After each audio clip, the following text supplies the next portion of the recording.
โอ้โห ไปน้องหลา ต้องไปเห็นดีคำพูด ชามนี้คือน้องน้องอย่าได้มาเห็นนั้นเห็นนั้น เอ้ยเครื่องมือไอ้น้อยครบนะ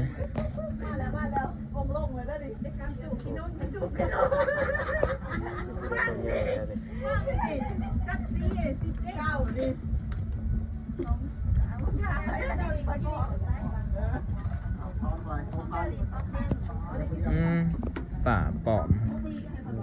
โอ้ไอ้น้อยนี่คือสิมากไปเวนนี้ตลอดเนาะ เลยตึกเด็ดเลย มืออาชีพ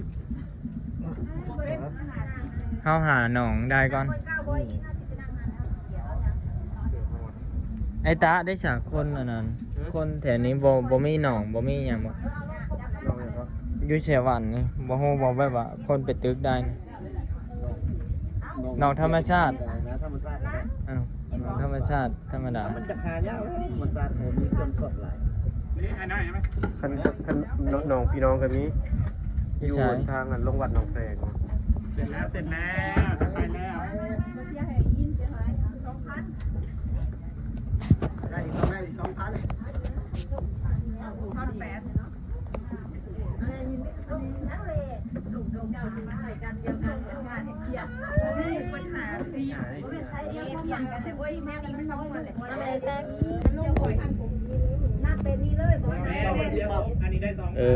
เป็นลองเบิ่งบ่บัดนี้ยามบ่นี่นะยามบ่ตัวนี้นะฮะ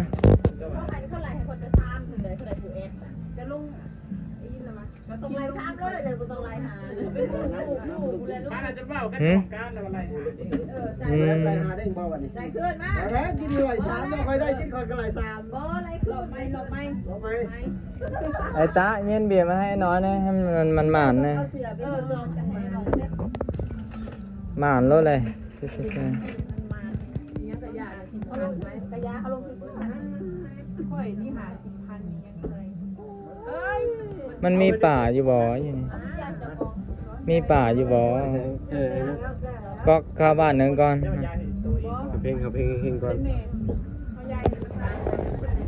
ตั้งไว้ก่อนก็ได้ เมื่อกี้ขายย่ายก่อนนะฮะ บอกสุภาวาสุภาวาเลย6,000 ตอนแรกคนในลินบ็อกซิ่งหรือลินตีกายต้องย้ายผู้ใดเป็นคนย้ายกันนะ ปั๊บอีหยังมานี่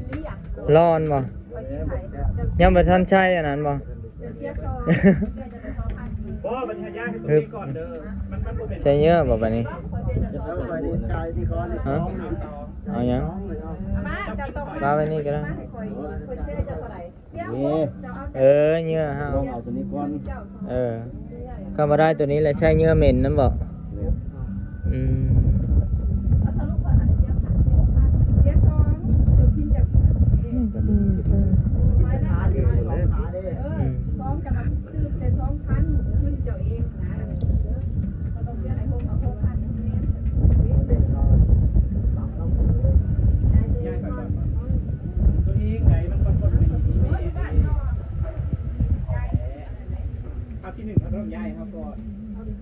วันหน้าวัดชนะมาทันใดป่าแล้วส่งโรซิซินเด้อเราก็มักนะคนหน้ากัน โอ้ยเราก็มักอยู่แล้วไปเนี่ยนี่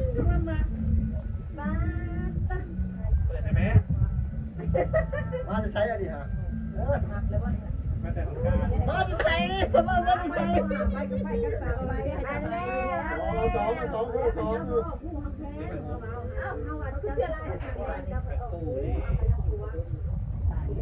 ยินไทยได้สมาน แม่ เจ้าบ้านก็เป็น ดงข้ามก็ได้คือว่าแค่มาอันหารแพะชำลานไว้อย่างนั้นก็ได้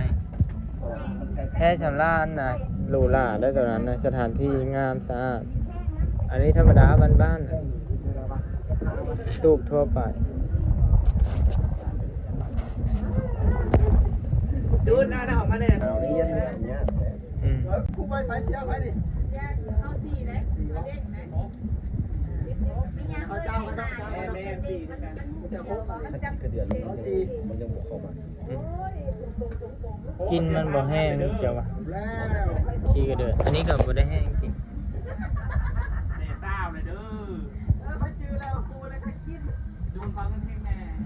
เอาเงินมาแต่ใส่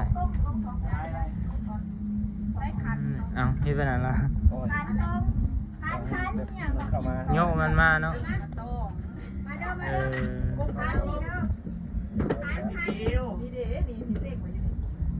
เออ ในครูซ้ำเรือที่ต้มแค่เดียว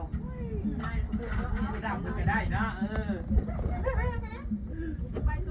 เยี่ยมล้างหมดได้ตรงไปตรงมาแล้วไปแล้วไปแล้วสองแปดขายกูจ่ายมันกูงานเก้าอันนี้ขับแปดอันนี้เจ้าไม่ได้ขู่ไม่ได้เบื่อไม่ได้เริ่มเฮ้ยเริ่มเลยไปเลยจะได้คุณละหกเลยจะไม่ให้ไปหกเออใช่ใช่แบบนี้ใช่นี่แบบบอสตัวนี้ ต่อกันเบิร์ดเล่นมึงนี่แหละอะไรนะครับเราเป็นหมดแล้วเราเป็นขาด เฮ้ยสีฮอตโลนี่กันหลายโตเตอร์เลยมาบ่มีอันนั้นเนาะถ้าเป็นไปได้แบบถ้าแช่น้ำมันนะ สั่งบ่นี่ไอ้บุญเอามานะ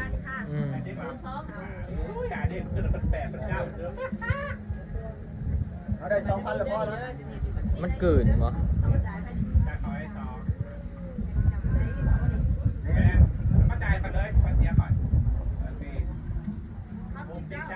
บ่มีตัวง่าย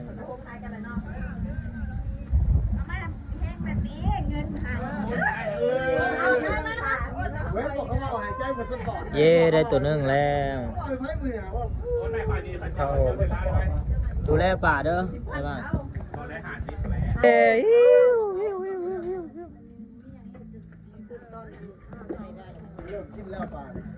เริ่มแล้ว ห้องมันเริ่มจ่อยแล้วมันบ่ายแล้ว ข้าวผัดเริ่มตุยกินละแบบนี้คักแล้วไอ้น้อยก็บ่เหงาไปแล้วแบบนี้ซีดเบสบ่ได้ป่าเนาะมันก็เหงาแล้ว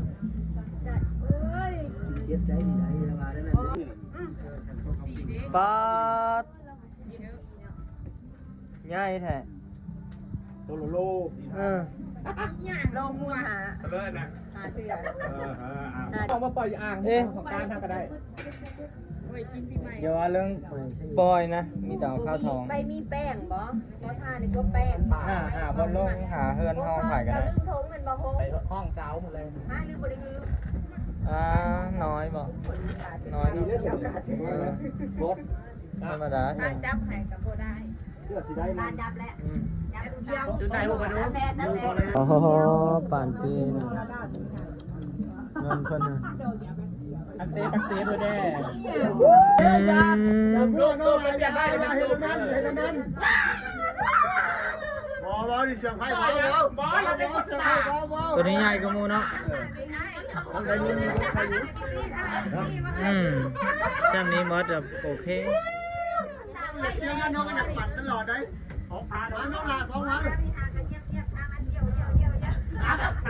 คากแล้ว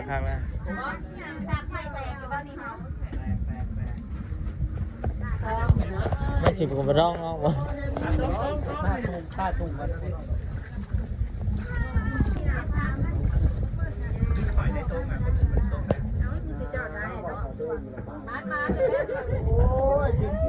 บอ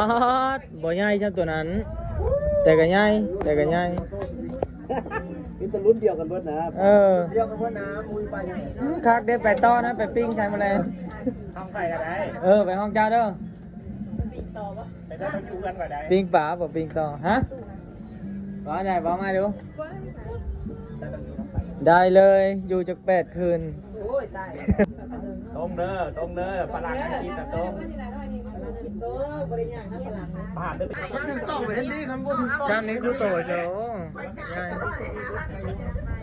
ผักไฮไลเดอร์จังหน่อยต้มมีคันมันหอม